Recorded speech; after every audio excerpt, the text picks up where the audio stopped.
கர்நாடக அரசியலை உலுக்கும் ஆபாச வீடியோ வழக்கில் சிக்கியுள்ள பிரஜ்வல் ரேவண்ணாவுக்கு எதிராக கர்நாடக அரசு லுக் அவுட் நோட்டீஸ் பிறப்பித்துள்ளது.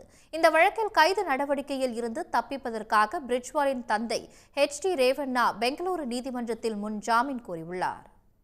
முன்னாள் பிரதமர் தேவகவுடாவின் பேரனும் மதச்சார்பற்ற ஜனதாதளம் கட்சியின் ஹசன் தொகுதி எம்பியுமான பிரஜ்வல் 300க்கும் மேற்பட்ட பெண்களுடன் நெருக்கமாக இருக்கும் 2000த்திற்கும் மேற்பட்ட ஆபாச வீடியோக்கள் வெளியாகி அதிர்ச்சியை ஏற்படுத்தியுள்ளன. இது தொடர்பாக கர்நாடக அரசு சிறப்பு விசாரணை குழு அமைத்த நிலையில் அவர் ஜெர்மனிக்கு தப்பிச் சென்றார். இந்த வழக்கை விசாரித்து வரும் கர்நாடக அரசின் சிறப்பு விசாரணை குழு செவ்வாய்க்கிழமை அன்று விசாரணைக்கு ஆஜராகுமாறு பிரஜ்வல் மற்றும் அவரது தந்தை HD ரேவண்ணாவுக்கு நோட்டீஸ் அனுப்பியது.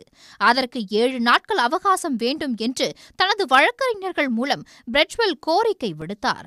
ஆனால் அதனை நிராகரித்த சிறப்பு விசாரணை குழு பிரஜ்வலுக்கு எதிராக லுக் அவுட் நோட்டீஸ் எனப்படும் கவன ஈர்ப்பு சுற்றறிக்கையை பிறப்பித்துள்ளது. இதனால் விமான நிலையங்கள், துறைமுகங்கள், எல்லைப் பகுதிகள் வழியாக அவர் வருவது தெரிந்தால் உடனடியாக கைது செய்யப்படும் நிலை ஏற்பட்டுள்ளது. இதனிடையே இந்த வழக்கில் முன்ஜாமீன் கோரி தேவகவுடா மகன் HD ரேவண்ணா பெங்களூரு நீதிமன்றத்தில் மனு தாக்கல் செய்துள்ளார். விசாரணைக்கு ஆஜராக ரேவண்ணாவுக்கு நாளை வரை அவகாசம் வழங்கப்பட்டுள்ள நிலையில் நாளைய விசாரணைக்கு ஆஜராகாவிட்டில் கைது செய்யப்படுவார் என்பதால் முன்ஜாமீன் கோரி மனு தாக்கல் செய்துள்ளார். ஆபாச வீடியோ விவகாரத்தில் பிரஜ்வல் ரேவண்ணா மீது மேலும் ஒரு பெண் புகார் அளித்துள்ளதாக தெரிவித்துள்ள கர்நாடக உள்துறை அமைச்சர் பரமேஸ்வர், பாதிக்கப்பட்ட பெண்களிடம் தனிப்படை விசாரணை நடத்தி வருவதாக கூறியுள்ளார். ಈಗ ತಾನೇ ಪ್ರಾರಂಭ ಮಾಡಿದ್ದಾರೆ. 2 ಜನ ಮಹಿಳೆಯರು ಕಂಪ್ಲೇಂಟ್ ಕೊಟ್ಟಿದ್ದಾರೆ.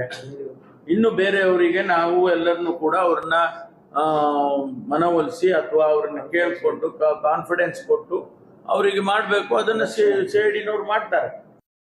இதனிடையே பிரஜ்வல் ரேவண்ணாவின் பாஸ்போர்ட்டை முடக்க முடியாது என வெளியுறவு அமைச்சகம் மறுத்துள்ளது.